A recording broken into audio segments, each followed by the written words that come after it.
Good morning, Utes. This is Katie at Seabrook United Methodist, and today we're going to continue our discussion about wisdom. Last week we discussed what is wisdom, and we discussed it conceptually, but the main thing you need to remember is that wisdom is an attribute of God. It is woven into our existence.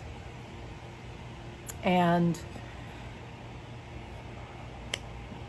wise men use it, foolish men don't.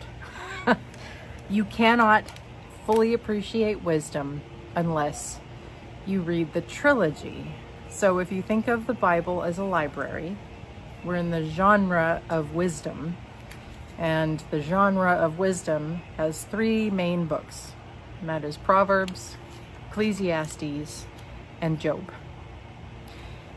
There's a podcast that I love. I highly recommend it. It's called The Bible Project. It's a kind of a multifaceted exploration of the Bible. It's taking the literary work and then applying spirituality to it with Jewish background. It's lovely. I recommend it on YouTube. There's a video with several videos, a video series, where the artists put each video into a graphic novel kind of presentation. There's going to be a link at the bottom of this video and an overview of Proverbs. And I highly encourage you to read it or listen to it. And I'm telling you all of this because the artists behind the Bible Project have presented a very cool way of thinking about these three books that comprise the Wisdom series. You have Proverbs, which is the woman who comes to dinner. And then you have Ecclesiastes, which is the 20-something, questions authority, the critic, oh yeah, well, things aren't black and white. And then you have Job, who is the old guy who's done it all and he's seen it all, and he can tell Proverbs and Ecclesiastes how it all goes down. What the three have to offer individually are so important. You cannot fully appreciate and understand that which is wisdom unless you consider all three works, all three people. Proverbs is very much an if-then formula if you're into Excel. It's a cause and effect. It's if you do this, then life will be great. If you do this, then life is going to stink. It's very black and white. And it has everything. It is a recipe for a good life.